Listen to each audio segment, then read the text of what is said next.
Wallahi. Say wallahi. Wallahi, I don't have to. Okay, we got you. It was wonderful. Yeah. It was wonderful. It doesn't work.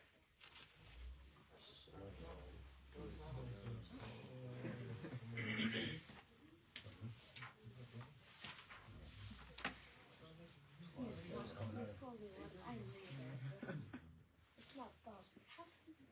Is that? So you would. Where'd you get it?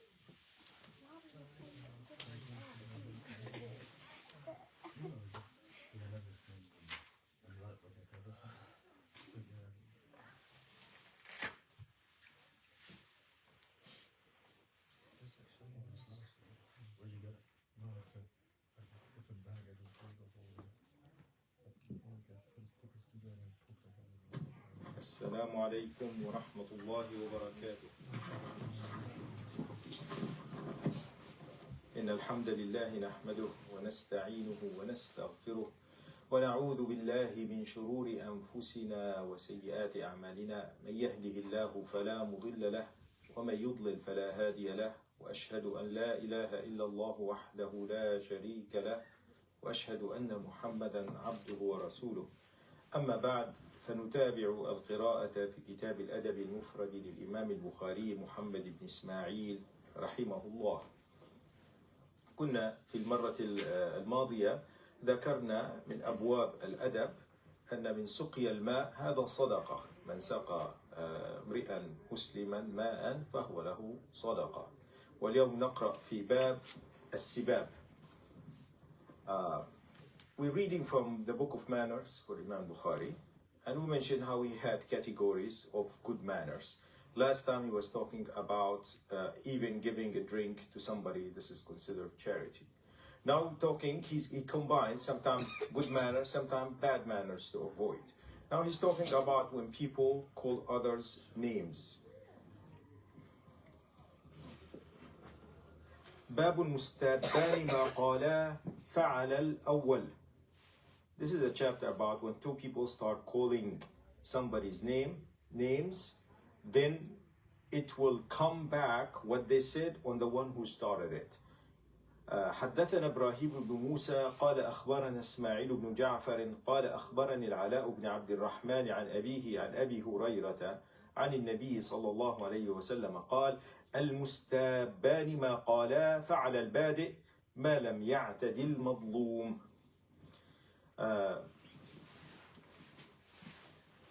This hadith says when they call each other names, whatever they called, the fault on the one who started it, unless the one who was accused overstepped. So he said, you're a bad person, you're a liar. So you're a bad person, liar, and your mother and your father. So if he started adding more to it, then it goes back on the one who's transgressing. The transgressor is considered the one who started it. If the one defended himself and called him something equal, then everything goes back on the one who started it. What is better, we know from the other hadith I read before, that he ignores him, doesn't call him names back. The angels will start answering him, and this will be an expiation for him, forgiveness. If he start calling him back, still the one who started. If he oversteps, then it goes back on the one who's overstepping.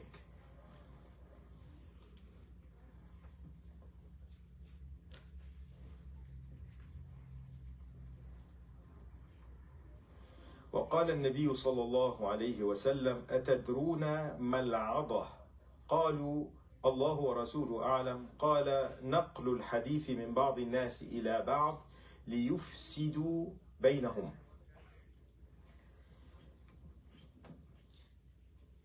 Rasulullah sallallahu alaihi wasallam, he say, do you know what is slander? He used an Arabic word called the ida, which is not very commonly used. So they were not sure what exactly he meant. They said, Allah and His Messenger know best. He said it is that you convey what somebody said to another person with ill intention to cause problems between them. So even if it's true, and that person did not intend the other person to hear him. And you tell it's truth, even you record it with them, you're not lying. But the intention is to create problems with them. This is considered slander. مثل النميمة يسعى ليفسد بين الناس هذا محرم. So to try and to cause problems between people, this is haram.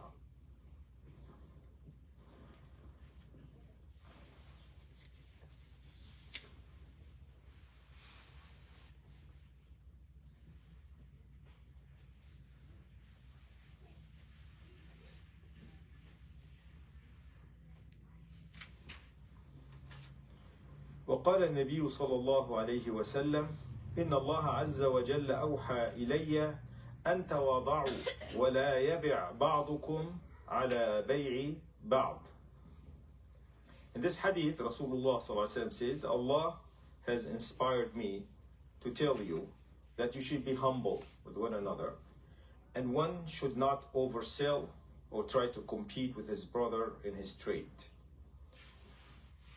So what it has to do with calling people names?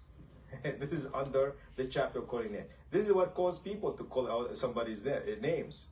If you want to buy a house, somebody started overbidding you in the house. You're going to be calling him names. Maybe you're going to be punching him. So, being a good person, a good character, don't bring it on you. Don't cause problem. People usually are angry for a reason. So don't bring anger. Some people are unreasonable. For no reason they get angry. They're very triggered. They're very aggressive people. But most of the time, it's something someone else did. So don't try to be arrogant against somebody. Don't bully them, and don't try to compete with them in their trade, their business, what they're buying, what they're selling. You're gonna bring it on you.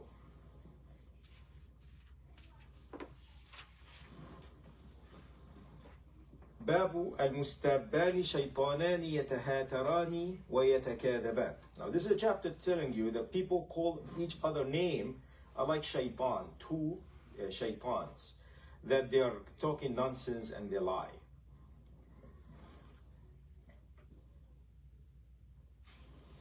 حدثنا عمرو بن مرزوق قال أخبرنا عمران عن قتادة عن يزيد بن عبد الله بن الشخير عن عياض بن حمار قال قلت يا رسول الله الرجل يسبني قال رسول الله صلى الله عليه وسلم المستابان شيطانان يتهاتران يتقاولان ويتقابحان في القول.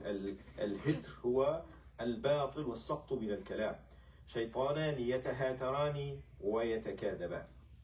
So one of the Sahaba, his name is Iyad ibn Himar, he said, "O Rasulullah, what if a man start calling me names?" And Rasulullah sallam tell them, the two people start calling each other names like shaitan. Shaitan is anybody that's far away from the orders of Allah. In Arabic, shatta is something that went far away. The rope that they use to get the bucket inside the well, this is shaitan. So anything that stays away from the orders of Allah is shaitan. So these are becoming like shaitan.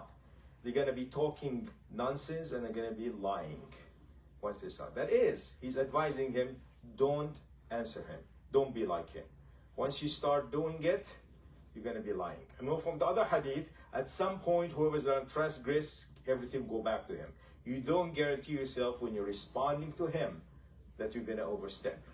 And then it turns all back on you. Ignore him, the angels will answer him, and he's going to be in fault. وحدثنا أحمد حدثنا أبي قال حدثني إبراهيم عن حجاج بن حجاج عن قتادة عن يزيد بن عبد الرحمن عن عياض بن حمار قال قال رسول الله صلى الله عليه وسلم إن الله عز وجل أوحى إلي أن تواضعوا حتى لا يبغي أحد على أحد ولا يفخر أحد على أحد فقلت يا رسول الله أرأيت لو أن رجلا سبني في ملأ هو أنقص مني فرددت عليه هل علي في ذلك جناح قال المستابان شيطانان يتهاتران ويتكاذبان. ترى الحديث فيه توسعة نفس الصحابي لكن وسع في المسألة.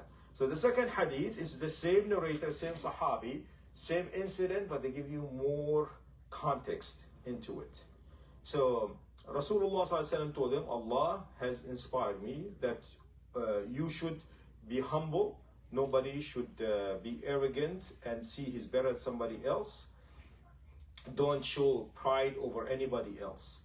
So the Sahabi said, how about if a man start calling me names in public and he's less than me? He's trying to humble me, to humiliate me. Is there any sin on me if I respond to him? So Rasulullah told him, the ones who calling each other names are like shaitan. They'll be talking nonsense and they'll be lying. So here you're going to find the narrators don't remember everything they narrate. So some narrators are better than others. They remember the whole story.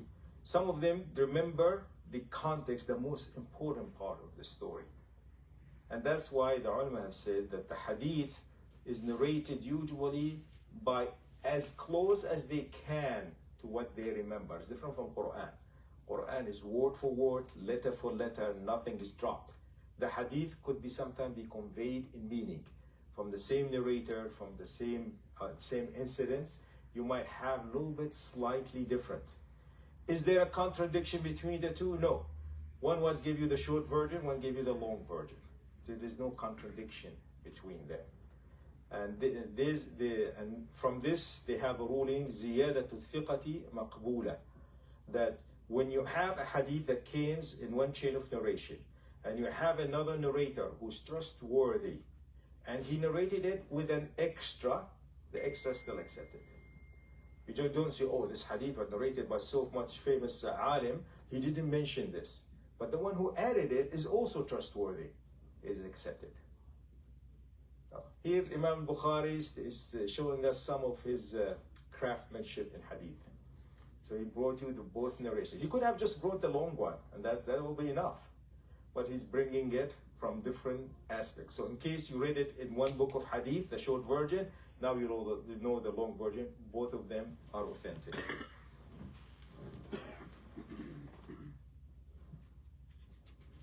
قال عياض وكنت حرميا والحرمي كان إذا حج طاف في ثيابه. كان أشراف العرب الذين كان يتحمسون في دينهم أي يتشددون إذا حج أحدهم لم يأكل إلا طعام رجل من الحرم ولم يطف إلا في ثيابه. فكان لكل شريف من أشراف رجل من قريش يكون له واحد منه حرمي صاحبه. كنت حرميا لرسول الله صلى الله عليه وسلم. Now here there's a Sahabi called Iyad. He's telling us about a concept of Jahiliyyah that's not present anymore in Islam. The ones who were considered strict in their religion, when they go and make Hajj or Umrah, they are not allowed to eat or wear clothes except from somebody from Quraysh. Where did that rule come from? Allahu Alam. Probably somebody from Quraysh fabricated it. So either they have to buy it from them, or somebody from Quraysh have to donate it from him to them. If not, they made their tawaf naked. And it was mentioned in the Quran that this is forbidden. They'll be whistling and clapping and so on. Their worship was total nonsense. So Iyad says, I was hirmi, I was associated with Rasulullah sallallahu alayhi wa sallam in Jahiliyyah. It means if I want to do Hajj or Umrah, I go to him, he'll feed me, he'll give me clothes. فأهديت إليه ناقة قبل أن أسلم فلم يقبلها وقال إني أكره زبد المشركين. So he said, I gifted him a camel. That's before Islam. And he said, Rasulullah, I don't like it. I don't like the foam that comes from shirk. That means this has nothing to do with religion. This that I protect you, I give you gifts, then you have to give me gifts. There's no religion in it. He considered this is foam, this is false. So he didn't want anything in return. So, again, good manners. It's like the Imam Bukhari indicating, if you do something good, people are not going to call you bad names. And the other one said, if you're starting overselling your brother, he's going to call you bad names. So be nice to people, they're not going to call you bad names. Don't bring it on you. باب سباب المسلم فسوق. حدثنا إبراهيم بن موسى قال أخبرني يحيى بن زكريا بن أبي زائدة عن زكريا عن أبي إسحاق عن محمد بن سعد بن مالك عن أبيه عن النبي صلى الله عليه وسلم قال سباب المسلم فسوق. وفي حديث سليمان بن حرب قال حدثني شعبة عن زبيد قال سمعت أبا وائل عن عبد الله عن رسول الله صلى الله عليه وسلم يقول سباب المسلم فسوق وقتاله كفر. So this is a chapter about when a person call a Muslim bad name, start calling him names, this is considered fusuq. That is great sin. There are concepts in Islam, fusuq, dhulm, and kufr. They could be minor fusuq, minor dhulm, minor kufr. A person is still Muslim, but he's committing something grave. Or could be fusuq, that is kufr, dhulm, that is kufr, and kufr, that is kufr. The major kufr is out of Islam. So it depends about how bad it is. وَمَنْ لَمْ يَحْكُمْ بِمَا أَنزَلَ اللَّهِ فَأُولَٰئِكَ هُمُ الْفَاسِقُونَ.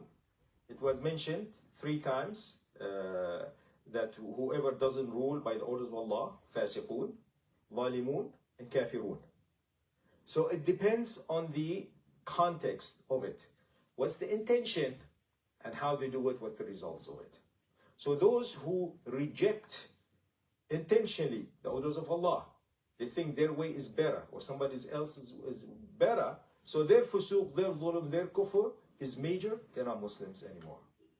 Those who committing it, they're doing things other than the ruling of Allah, knowing the ruling of Allah is better, but they think we're weak, we can't do it, or we're greedy, we want something out of it, or something like this. This is sin, but they're not considered kafir.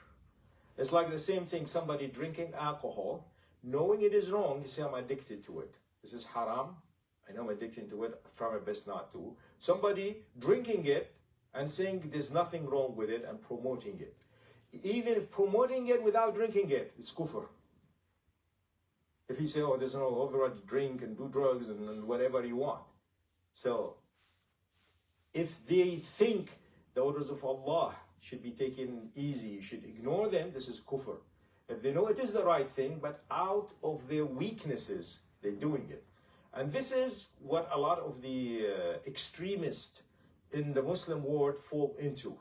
Anytime they see a ruler, a king, a president, or whatever position is, doing some ruling that doesn't follow the Sharia, say he's kafir. Quran tell you who doesn't rule by the orders of Allah is a kafir. But these rulers, a lot of them, you talk to them, tell you where we're living in a reality, you have to compromise. You have powers, if you're going to sit in front of them, they're going to bomb you, they're going to kill you, they're going to bring your cousin, take your place, your brother can depose you. So we're trying to play it smart. They have a reason for it. Rightly, wrongly, Allahu Alam. Allah knows their intention. So in this case, you cannot say they're kufr. So they haven't called it kufr. They don't say the law that I'm following, which has non-Muslim basis, is better than the laws of Allah. So when they allow a bank that do usury, people take loans with interest, pay loans with interest, and say, well, this is the financial system of the world, and we're trying to follow it, but riba is still haram, but we kind of have to, and so on. And a lot of us, personally, we fall into it. When you open a bank account, you put your money with a bank that deals with riba. You're helping people who are dealing with riba. But how are you going to be dealing, buying stuff and selling stuff, getting your salary, paying your rent, and so on, if you don't do it? So you say, yes, I don't like it. It is haram. The orders of Allah is better. I'm forced to it. And the same thing for the kings, for the president, for so on. We say Allah knows their intention. So kufr, fusuq is different. Here, the minimum here, if you call a person name, this is fusuq. it's not a character for believer to start calling another Muslim name. And when you're fighting him, this is kufr. This is disbelief in the orders of Allah. Muslims are not ordered to fight one another. Are there instances where fighting another person who say La ilaha is a must? Yes, it's mentioned in the Quran. When two groups of people want to transgress against another, the only way to stop them is to fight him. You fight them until they go back to it. You don't fight them until you exterminate them all, you kill them all and burn them and the whole thing, until they stop from doing it. So there are instances, but unlawful fighting of a believer, then this is kufr.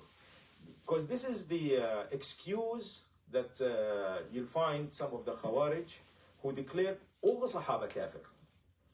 Because they said they fight one another. Rasulullah ﷺ told us that fighting another Muslim is kufr. So they're all kafir.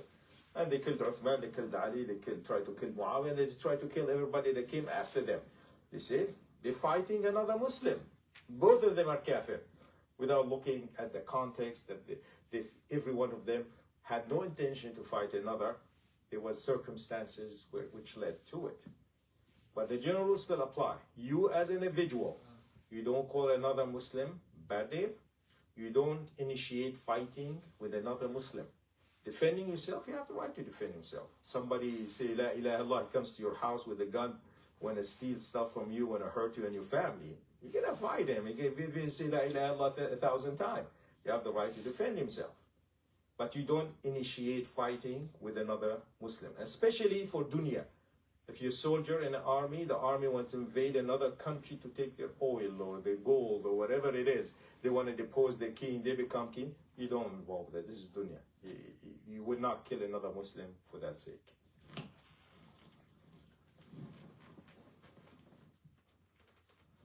وحدثنا محمد بن سنان قال حدثنا فليح بن سليمان قال حدثني هلال بن علي عن أنس قال لم يكن رسول الله صلى الله عليه وسلم فاحشا ولا لعانا ولا سبابا كان يقول عند المعتبة ما له ترب جبينه. Anas radiallahu anh, as we mentioned before many times, that Anas, he was the servant of Rasulullah sallallahu alaihi wasallam for 10 years in Medina. So it was one of the closest to him. He know him. Sometimes people act in public different when they act in private. He's seen him in public and he knows the man. And he says he was a nice person. He didn't call people names, not in public, not in private. He wouldn't cuss, he wouldn't curse, and so on. If he saw something from somebody he doesn't like, him, say, what's wrong with him? May dirt fall on his forehead. That as best as he can call somebody a name. In Jahiliyyah, the Arabs say, taribat yadah, taribat jabino, that his hand is stuck to dirt or his face is stuck to dirt. That's as most of a name can be called. This is like the slightest of it. So even he had to deal with kafir, he had to deal with fasiq, with munafiqeen, and so on. He would not curse him and cuss him. And we know in Quran, وَلَا تَسُبُّوا الَّذِينَ يَدْعُونَ مِن دُونِ اللَّهِ فَيَسُبُّوا اللَّهَ عَدْوًا بِغَيْرِ عِلْمٍ. It instructing believers, don't call non-Muslims names to start cursing Allah as transgressor. So even with the biggest thing, with Islam, with the mock religion and so on, don't mock their religion and their beliefs, because they're going to mock yours and they're starting calling God or your prophet or your beliefs, start calling them names and mocking them.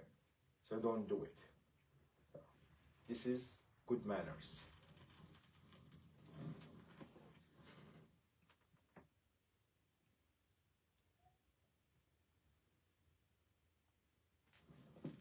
وحدثنا أبو معمر قال حدثني عبد الوارث عن الحسين عن عبد الله بن بريدة قال حدثني يحيى بن يعمر أن أبا أسود الديلي حدثه أنه سمع أبا ذر قال سمعت رسول الله صلى الله عليه وسلم يقول لا يرمي رجل رجلا بالفسوق ولا يرميه بالكفر إلا ارتدت عليه إن لم يكن صاحبه كذلك. وفي رواية أبي ذر سمع النبي صلى الله عليه وسلم يقول من ادعى لغير أبيه وهو يعلمه فقد كفر ومن ادعى قوما ليس له فيهم فليتبوأ مقعده من النار ومن دعا رجلا بالكفر أو قال عدو الله وليس كذلك إلا حارت عليه. So, in this hadith mentioning, Abu Dhar narrated that Rasulullah said, if a person call another person fasiq, sinner, or call him a kafir, if that person isn't like that, it will go back on the one who said it. That's why risk it. So what you do, you criticize the action, not the person.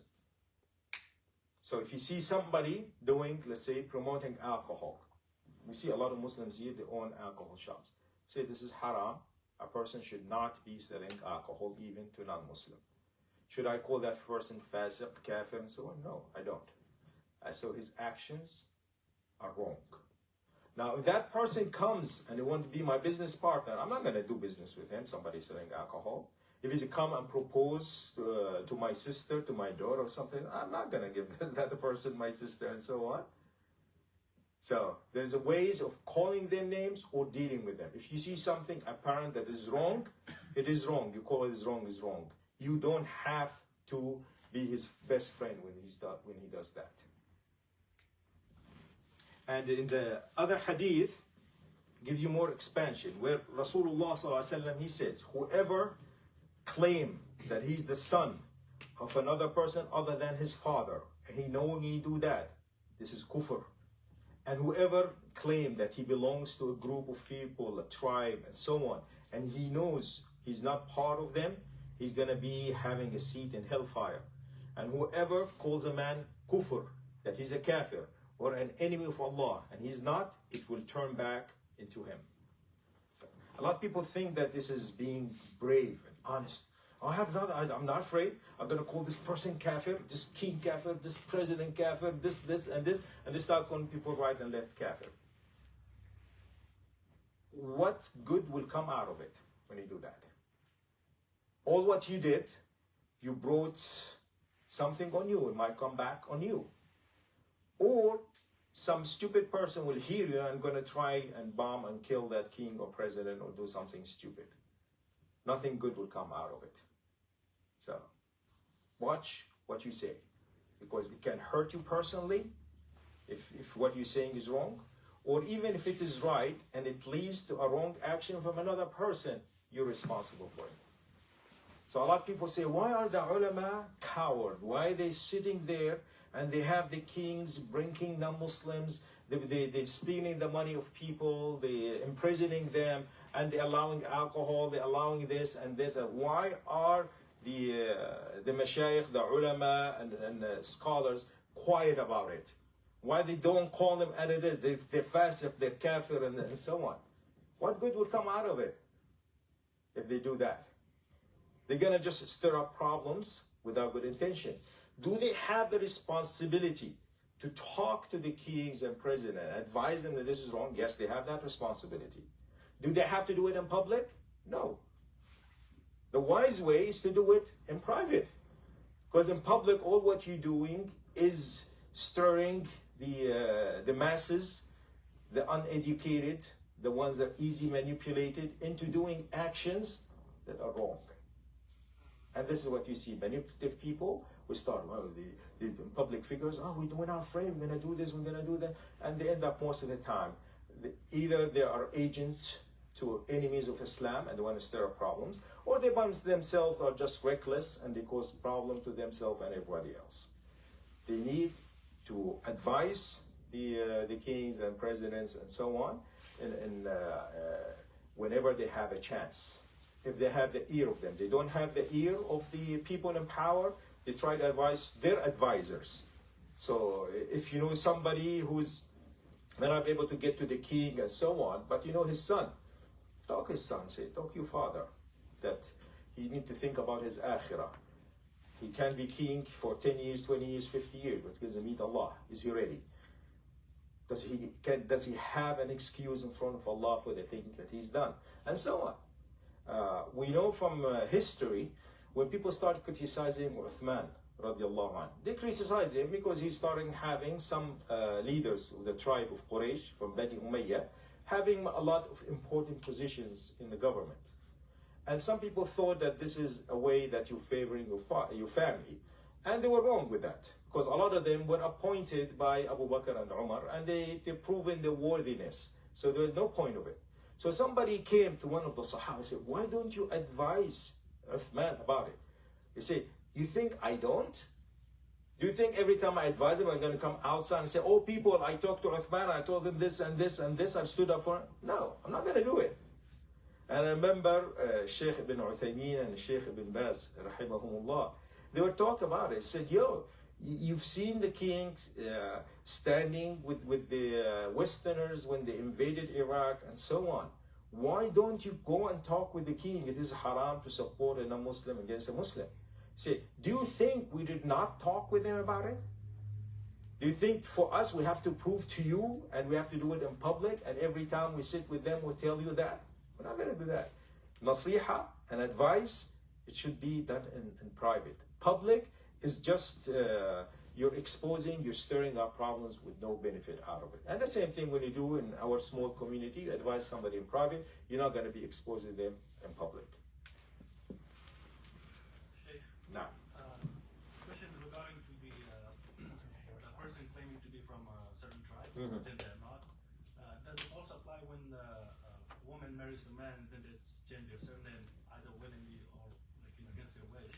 They change their name with their surname to their move say from this tribe or from this tribe. as long as known that she's still from that family. I know the Western tradition that when a woman marries, she carries the last name of her husband. But in Islam, no, she keeps the name of her family and so on. So some Western countries still follow it. It's better she doesn't do it. But if the Lord does that, or she does that, but still everybody knows she's the daughter of so-and-so, belongs to that tribe. So the intention is not to fool people into believing that you belong. It's not about boosting and attaching yourself to important people. There are some legislative things that are attached to it. If you belong to a family, to a tribe, and you committed a crime, and there's blood money to be paid, you cannot pay it, your tribe is responsible for it. They have to pay for you. The other way around, if you die and left money and you have no children to inherit you, your tribe take your money.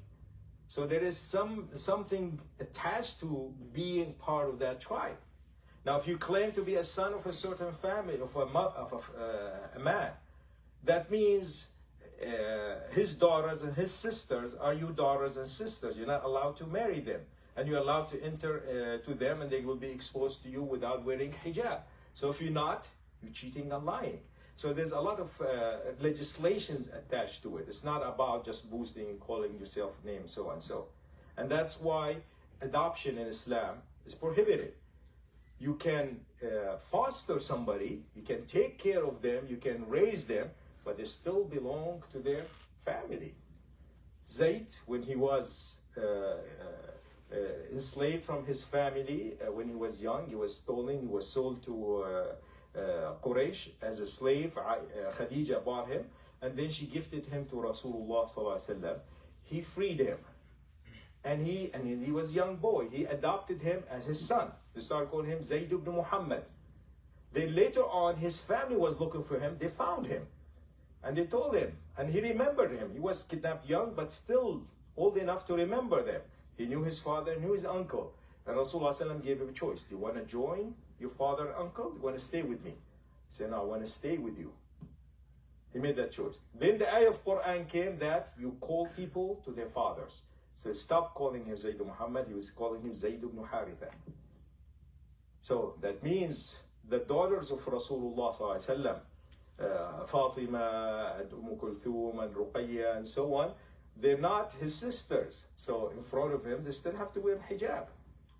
So there's legislations that are attached to it. I said, you can foster, you can raise an orphan, take care of them, but they're not blood family. There's legislation attached to it. One of the unusual habits I heard of it, that they said that the Toyota family always run by a Toyota family member, even if he's not a Toyota family member.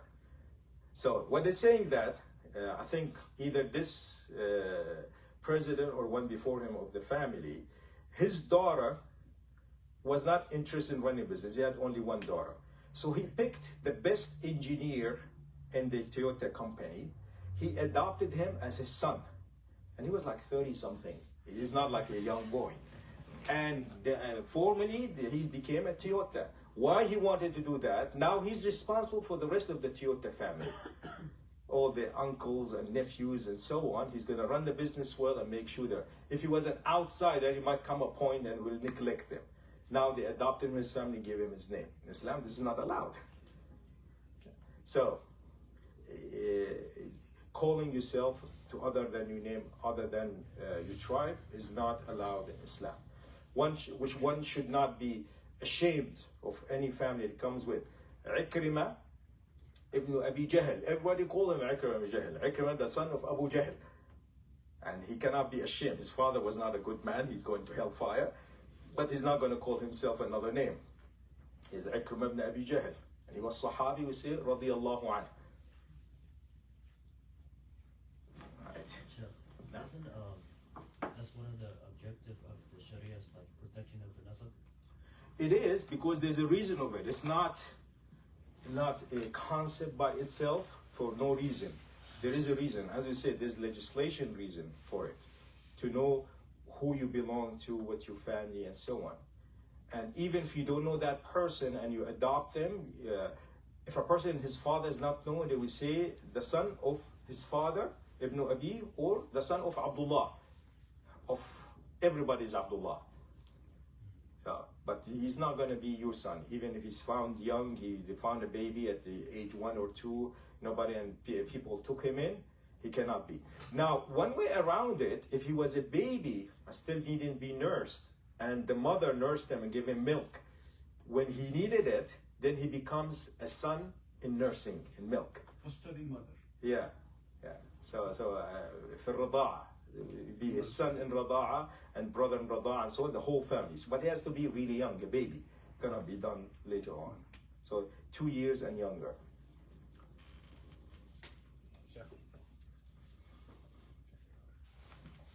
وحدثنا عمر قال نعم. You have a question now. I was speaking with someone once about the topic you were talking about before this, the ulama and advising them, but not publicly. And their response was, Umar ibn Khattab said, we judge by what we see, or the apparent actions. Yes. So if we don't see these ulama or these leaders speaking out about what's happening in Palestine or these corrupt leaders, then we can only assume that they're not. Is that logically sound or no? No, that's not logic. So this is your ظن السوء. So you ill thinking of people that should know better.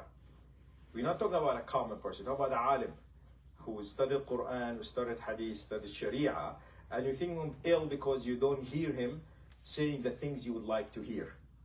So this is wrong from your side to assume that. No, we're going to assume if they have access, they will give it. A lot of them don't have access. And you see, the more tyrant the person is, he wants everybody around him, yes sir. So you'll end up having mufti, that's not an alim. So you have the alim talking to the people and so on, advising them, but the official mufti, he's not. Now, if the official mufti is a alim, his duty, whenever he get a chance with the sultan, king, whatever, to advise him. I remember that once they're talking about Sultan Uthmani, one of them, he wanted to kill certain leaders of, they were about to rebel against him. So the mufti came with them. I think they have a condition they call it Shaykh al-Islam, when he's the biggest mufti. And he talked to them and said, they haven't committed any capital punishment type of crime. So you can't kill them. He said, listen, we have a deal. You as a mufti, you talk me about matters that relates to deen and akhirah. This is a matter of dunya and ruling. You shouldn't be talking. I said, well, this is about your akhirah. If you're going to kill them, unlawfully, there's going to be blood in your hand. Allah will ask you about it. You're going to end up in hell. You want that. So he listened. So what do you suggest? So he started talking about a way that can avoid the rebellion and so on without shedding blood. So they have to do it, and we assume when they have access to it, to do it. And at the same time, we should assume wisdom in them. The reason when they don't talk in public, because it's going to lead to more harm than good. and they're wiser than us. We have to trust them. If you think not, and this is the Khawarij thinking, they declare all the alim being either ignorant or hypocrites or cowards, basically, that they don't dare say the truth. And they, the only Khawarij people, they're truthful, they're the Qaeda, they're Daesh, they're whatever it is, are the brave one, and everybody else are cowards, and everybody is kafir, and so on. And that's the first step of extremism, is to discredit the scholars, think ill of them, and then you have a nobody that reads few ayat, few hadith, giving fatwa in blood and causing problems. Yes. Wasn't Umar radiallahu anh, like criticized publicly during a Friday like Jum'ah prayer or something like that? Most of the stories about things being criticized, Umar and Abu Bakr, when Abu Bakr, he was given bay'ah and he said, "Oh people, I was chosen to be your leader. I'm not the best among you. If I lead you with good, then support me. If I lead you with something wrong, then correct me." And somebody say, "If we see you doing something wrong, we'll correct you with our swords." So Alhamdulillah, I have somebody like you. Stories. There's no narration. The same thing with Umar when he tried to give fatwa that mahar for the ladies should be certain amount only, because people now started making a lot and so on. And a woman say, "Oh Allah, say if you give one of them qantar, a mountain of gold, then you have to pay in that."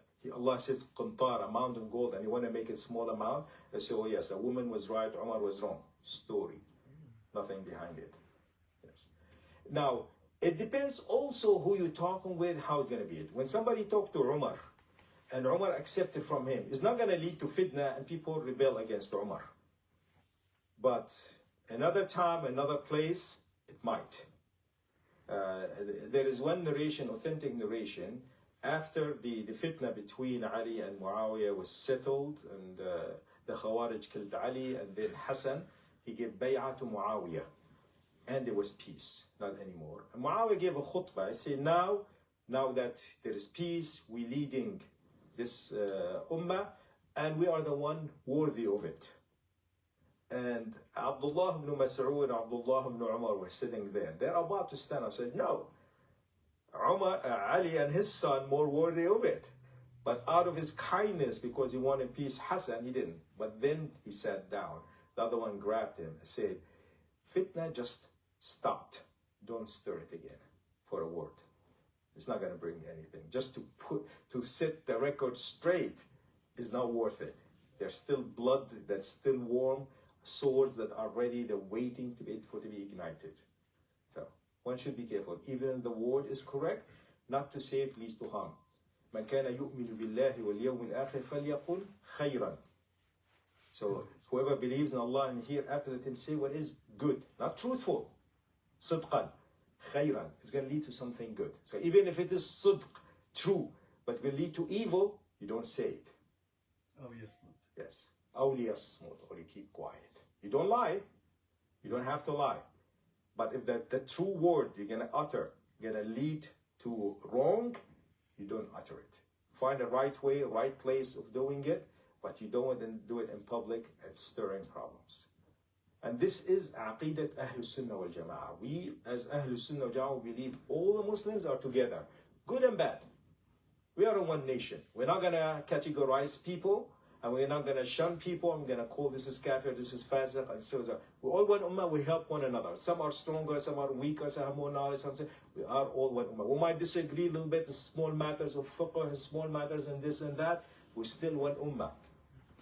All Ahlul Bid'ah, all the people of innovation, they want to exclude everybody. We are the only little group of the whole ummah of these billions that are right, and all the billions are wrong.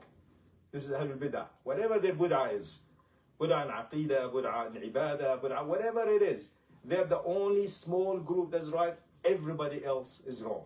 This is Ahlul Sunnah wal Jama'ah. We follow the Sunnah of Rasulullah. We all one Jama'ah. Unless somebody goes very extreme out of the known teaching of the Prophet ﷺ, he's considered part of us. So inshallah we'll try to read this hadith to finish the chapter. Yes. Sorry. Nowadays there are tyrant leaders around the world. Especially I'm talking about Muslim. But there are some Islamic thinkers, ulama, sheikhs, and like this. They not only yasmut, but they side with them. They run with them, and they encourage them to do, or at least their action is well known to others. That they are the friends of these people. Yeah. What about them? The worst loser, the one he sells his akhirah for the dunya for another person.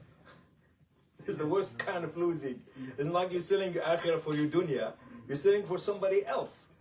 So you say, oh, this king, this president, this sultan is inspired by Allah. Angels are coming to him. He's the son of Islam. He's the guidance. He should also. And he knows he's a liar. He's a cheat. He's whatever. He's gonna be responsible for his words. He's lost his akhirah for what? Just to get a salary and maybe visit him a couple times a year, get a feast and get a car or something like this. Is it worth it? Him, but what about we? What do we? But we know, yeah, so we don't listen to him. So we have ulama. Ahlul Haqq never die. Till the end of time, there will be people who know the truth, say the truth. They can be small, they can be big, but they never stop.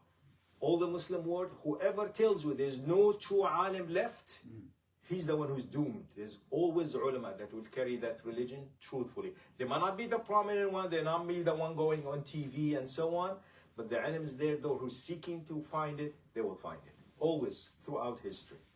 Thank you. وحدثنا خلاد بن يحيى قال حدثني سفيان عن زياد بن أبي زياد عن عمرو بن سلمة عن عبد الله بن مسعود قال ما من مسلمين إلا وبينهما من الله عز وجل ستر فإذا قال أحدهما لصاحبه كلمة هجر فقد خرق ستر الله تعالى وإذا قال أحدهما للآخر أنت كافر فقد كفر أحدهما. In this hadith, let's see the authenticity of the narration. This one is da'if, although the meaning of it has been supported by the rest of the hadith, that Allah subhanahu wa ta'ala will always protect two Muslims whenever they have a relation between one another.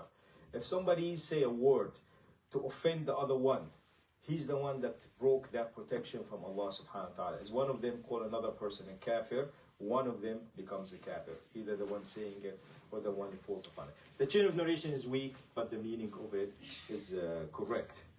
And then with the last hadith, حدثنا عمر قال حدثني أبي حدثني الأعمش قال حدثني عدي بن ثابت قال سمعت سليمان بن صورد رجلا من أصحاب النبي صلى الله عليه وسلم قال استب رجلان عند النبي صلى الله عليه وسلم فغضب أحدهما فاشتد غضبه حتى انتفخ وجهه وتغير فقال النبي صلى الله عليه وسلم إني لأعلم كلمة لو قالها لذهب عنه الذي يجد فانطلق إليه الرجل فأخبره بقول النبي صلى الله عليه وسلم وقال تعوذ بالله من الشيطان وقال أترى بي بأسا أمجنون أنا اذهب لم يستمع.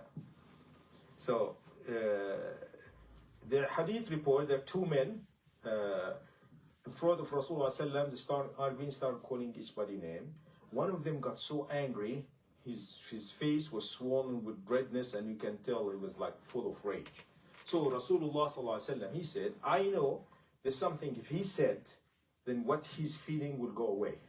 So a man followed that one who's angry. He said, this is what Rasulullah said. He said, أعوذ بالله من الشيطان الرجيم. You seek refuge in Allah from shaitan. This shaitan fueling this rage. And that man rejected. He said, you think I'm crazy? You think I'm touched with the shaitan? And he left. He didn't accept it. He lost. So whenever this rage comes in, this is from shaitan. So somebody feel that excessive anger, sit down, say, أعوذ بالله من الشيطان الرجيم. Don't take actions, respond verbally or physically when in a state of rage. Calm down and thinking about what is the best response. Rasulullah sallallahu alaihi wasallam, he would get angry. People can tell in his face that he's angry. You can tell. But his words will be always to the pleasure of Allah subhanahu wa ta'ala. So measure your words and measure your actions. Inshallah, I don't think I'm going to keep you too long. It's cold night. We have a storm coming. Ask Allah subhanahu wa ta'ala to protect everybody, keep them safe, and use the time, if you have time off from school or from work, read a little bit more Quran, make more dua, and make more dhikr, make use of the time. This is a precious commodity. When Allah gives us free time, we're not expecting it, use it in your benefit. Put it in your bank account for akhirah. Do more good deeds. Any questions? Chef, I did have a quick question. So, when you mentioned about like the being like a milk relative, I think is what it's called. Is this person allowed? For example, say the mother had like a daughter. Is the person who was fed from her breast milk? It is considered his sister. He's not allowed to marry her. Okay. Yes. Okay, that was my question. Yes, yeah. وأمهاتكم اللاتي أرضعنكم وأخواتكم من الرضاعة. So mentioned in Surah An-Nisa about the categories of women you're allowed to marry: the mothers who give you milk, and your sisters from milk.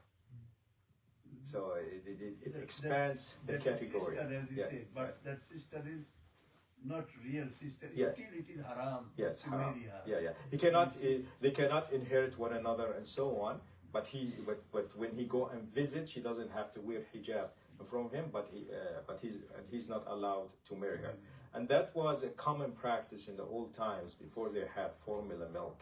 That it was common that if a mom is busy and her neighbor has kids she's nursing at the same time, she would grab the kid and nursing him while the mother is preparing food and so on. And they become connected through milk. But sometimes they don't keep tap of it, and that was a problem. And later on, you have people like after a few years of marrying someone say, "Oh yeah, I remember when you were a baby, and I gave milk to you, and now you married my daughter." It's like a big mess. Yeah, they need to be careful when they do that. But nowadays this milk of women is being sold in the market. Some do that. So it's dangerous. It is dangerous. Muslims should not be doing it. Yes, of course. Yeah. Muslims should Because not do as I said, there is Shari'i rules attached to these acts. It's not just milk. Alhamdulillah, there's enough cow milk that people would not consider themselves family in cow milk. Yes. So you talked about how fighting is kufr. Yeah. But how do you define fighting? Like, is it only if you intend to kill, you pick up a gun and shoot, or about to shoot somebody? Yeah. I mean, when you hear qital is with intent to harm or kill. Yeah. But even let's say hitting him, this is a sin to hit somebody. He angered you and you hit him. The more dangerous it is, the bigger the sin is. Hitting somebody on the face, it's haram. So even if he insulted you or so on, you shove them, hit them on the arm or leg or something like that. It's him on the face. It's haram. Allah has created that face. Should be honored. Well, what did you say? It's kufr? To the point of kufr? Because isn't it qitaluhu kufr? Yeah, qital kufr. Kufrun duna kufr. So it depends on which level of kufr it is. Yeah. So this is a sign of disbelief in Allah. But is it complete disbelief in Allah, total kufr, or partial disbelief in Allah? Because after a while he can recognize I've done wrong and go and apologize for him. Sorry, I've lost my temper, I shouldn't have done it. This is less rather than somebody who go and kill him. So be careful. Yes. I have a question regarding to the lessons that's previously done. It's regarding usage of sawa. So if I'm praying first, and then I accidentally joined a surah with Surah Al-Fatiha. No. So join another surah. Yeah. On the third or fourth rakah. Yeah. Does that make me? That it doesn't say sujood sahwa or not? No, you don't need to, because Rasulullah ﷺ occasionally said another surah with Fatiha on the third and fourth rak'ah. So he didn't do it all the time, occasionally do it. So there's part of sunnah, which is option. So if you done it even wrongly, you wasn't intending, it's still part of the sunnah, so you're not wrong. So you don't have to do it. Okay, so this is a question about prayers in travel. Let's say someone is going to Istanbul. They leave here at midnight. Istanbul is about 8 hours ahead. So by the time you get to Istanbul, it's around 6, 7 in the evening. How will you manage the salah? فَقْدِرُوا لَهُ. So you estimate, if you can. I mean, if you're seeing when it's getting dark, when it's sun is coming out, midday, night, and so on, you pray. It's very hard. So you do your best. You can combine prayers together. So Dhuhr and Asr, when you see it's like full light, it's about midday, you pray 2 rak'ah Dhuhr, you pray 2 rak'ah Asr, you never know.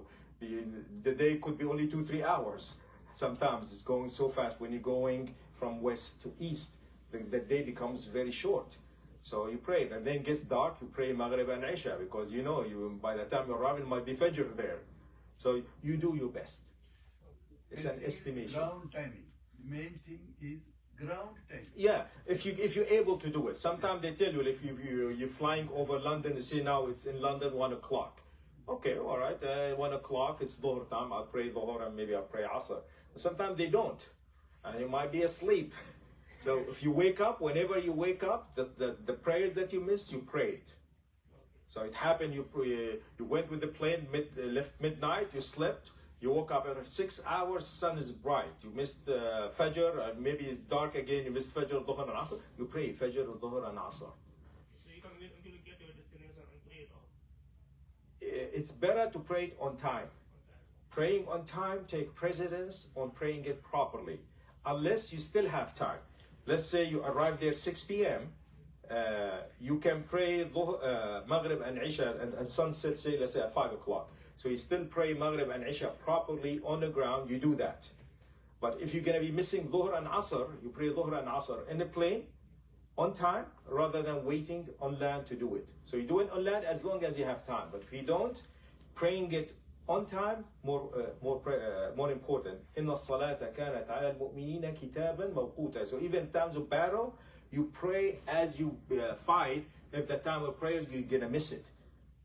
Yeah. So you don't have to worry about the qibla, just pray. General estimation, at least Allahu Akbar towards Qibla. So if you're going west to east, you're going to Istanbul, your Qibla is probably going to be to your right, towards the south. So at least Takbir Tahram, say Allahu Akbar, and then wherever you play it is Allah. If you can stand up and say Allahu Akbar towards it, you do it. They're not going to allow you to do the whole prayer standing, then you sit down. So you do the minimum as much as you can. If you're lucky to fly in Saudi Airlines, they have a prayer area, and they tell you where Qibla is. You can pray it properly. So when the seatbelt sign is off, you go there and pray. But I think that's the only airline I know of that do that. About prayer times, like the time frame between one prayer to another, the ending, is it?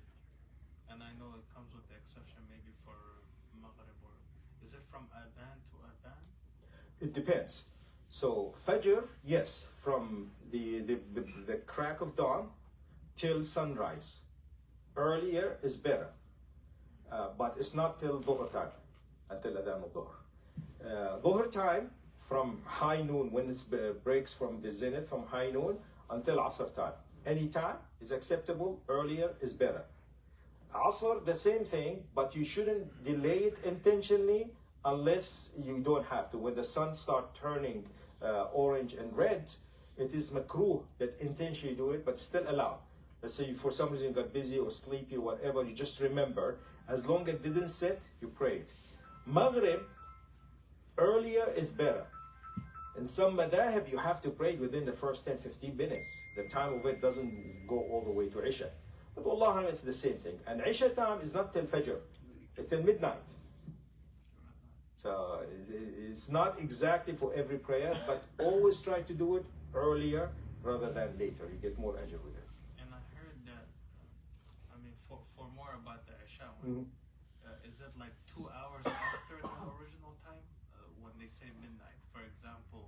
As I said, midnight is the mid time between Maghrib time and dawn.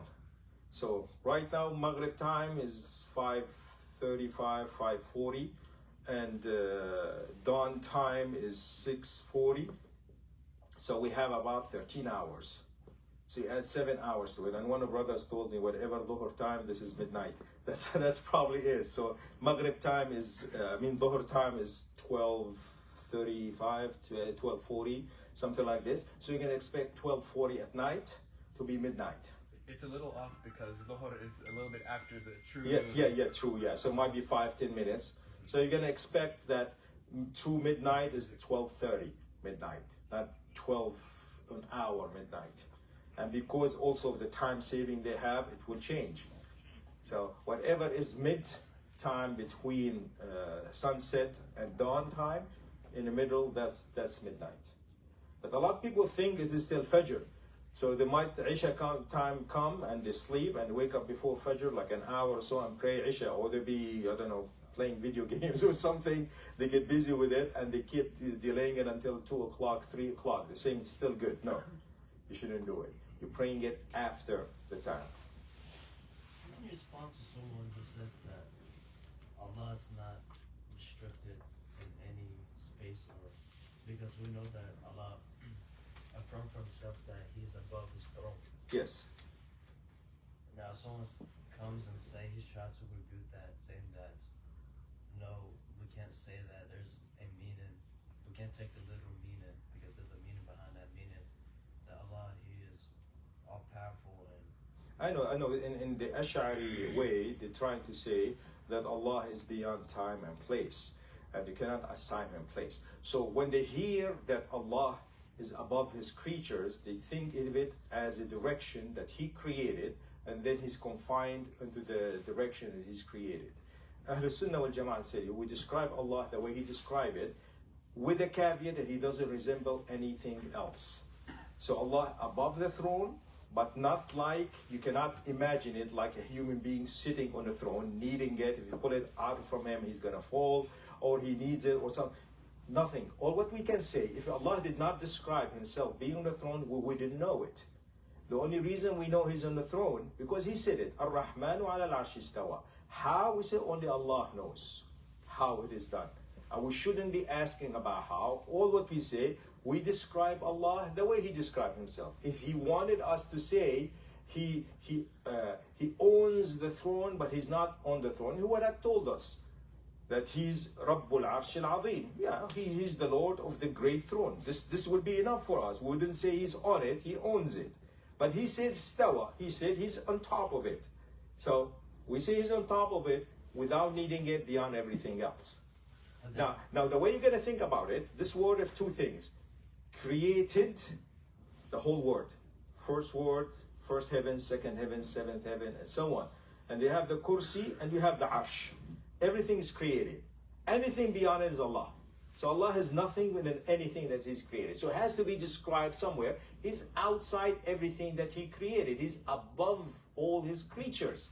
So when you're pointing up, where are you pointing?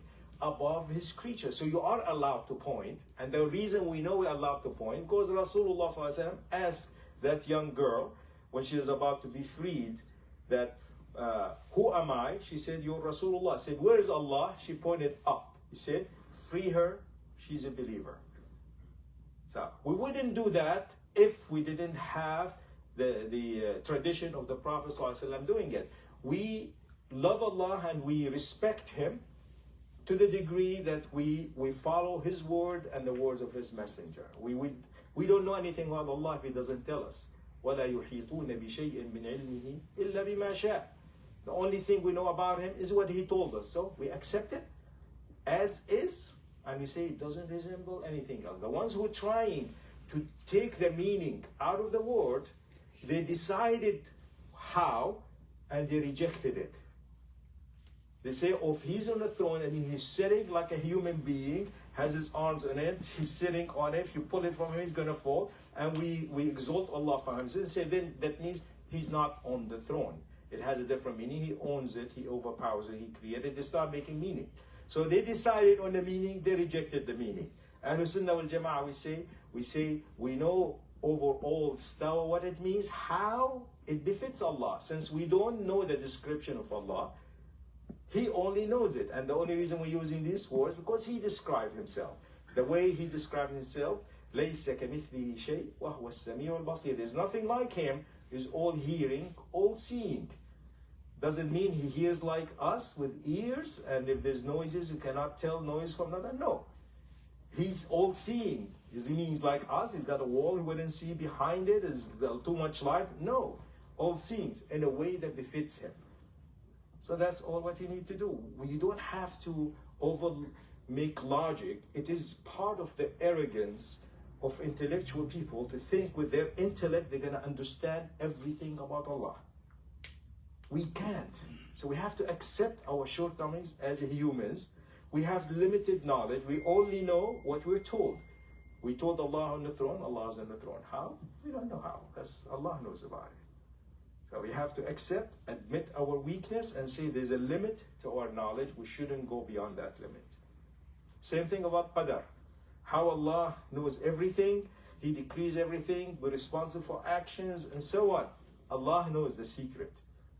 We know nothing happens without His knowledge and control. We're responsible for actions. What's the balance with? Allah knows it. You just take care of your problem. You don't have to know that secret. About the secret of the ruh, of the soul, of the living. What makes something living? Where is our soul? And so on. This is up to Allah. قُلِ الرُّوحُ مِنْ أَمْرِ رَبِّي وَمَا أُوتِيتُ مِنَ الْعِلْمِ إِلَّا قَلِيلًا. The soul is a matter of Allah. You have only little knowledge. You stop there. Yes. So you have to accept our intellectual will not be beyond. The people who are atheists and so on, they're trying to overthink things, and they think with their logic they have an understanding for everything.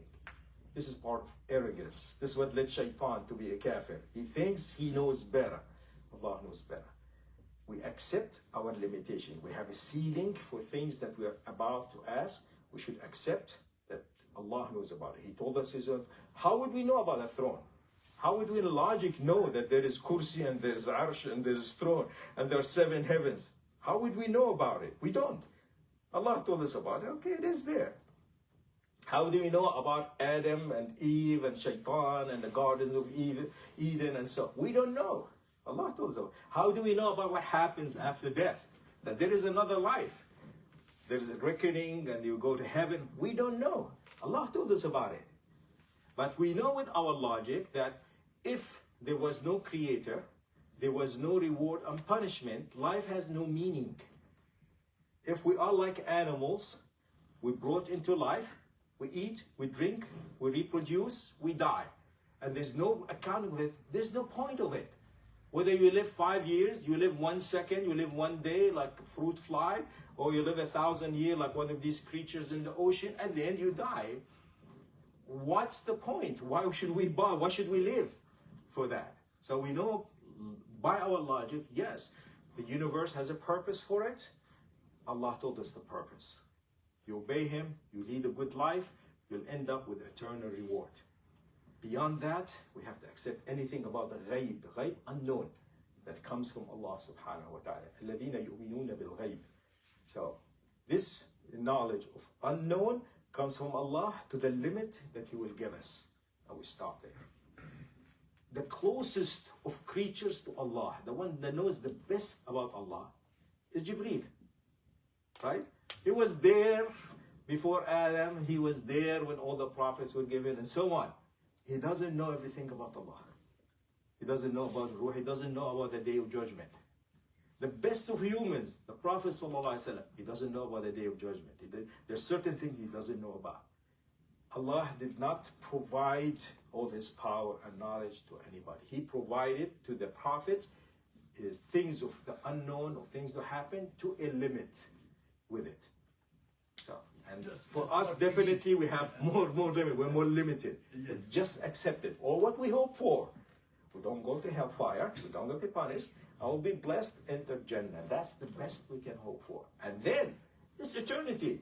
There were 1,000 and thousands and millenniums and millions of years. Eternity for that perseverance of that short life we have here. With our needs, our temptations, and so on, we're trying to overcome it, and will be eternal reward. That's it. If it wasn't there, all this life is meaningless. If an asteroid comes and destroys Earth, Earth becomes like another rock. It'll be like Mars, will be like Venus, like any other planet. Has no life on it. Would the universe keep going? Keep going. A lot of stars don't have life on it. We don't know if there's another life in another galaxy or so on. So the world doesn't need us. So we believe in Allah. We know that we created for a purpose. Try to fulfill our purpose. We got the knowledge from Allah subhanahu wa ta'ala through the Prophet sallallahu alayhi wa sallam to know the right from wrong, what we expect it to do. We try to do our best to follow it. So we'll be blessed by the mercy of Allah, going to heaven and meet everybody that we live, that we know and we heard about in the past. All the good people would like to be in their company. That's what we hope for.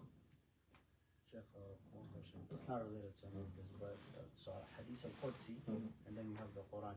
So I know the difference with the Quran is like the words of Allah, and then we got Hadith al-Qudsi, which is what the Prophet said, Allah said. But is the Hadith al-Qudsi like Wahy? So what's the main difference? If it's Kalamullah, or is it Kalamullah? So both of them are inspired by Allah, but the Hadith doesn't have the same value of Quran. So when you say the word of Hadith, you're not going to be rewarded for every word with a hasana. And if it's not narrated to the letter of it, still accepted. So the Hadith al-Qudsi say qala, faqala, thumma, and so on. You have few words change. Still Hadith Qudsi. Quran, you're not allowed. You're not allowed fatha, you're not allowed waw, you're not allowed to add or change anything with it. It is by itself ibadah. Hadith al-Qudsi is conveyed to the Rasulullah sallam. He told the Sahaba, and they conveyed it to us to the best of their remembrance, but it doesn't have to be perfect. Quran is perfect. Okay, so this is like the chain of narration is similar to this ahadith, or? Yeah, it's similar. There's ahadith Qudsiya sahih, there's hasan, there's da'if, there's mawdu'. So Qudsi just make it that Rasulullah sallam said, Allah has said. Once he ever said, Allah has said, or ordered, or inspired me, this hadith Qudsi. But the chain of narration could be sahih, hasan, da'if, mawdu'. سبحانك اللهم وبحمدك أشهد أن لا إله إلا أنت أستغفرك وأتوب إليك.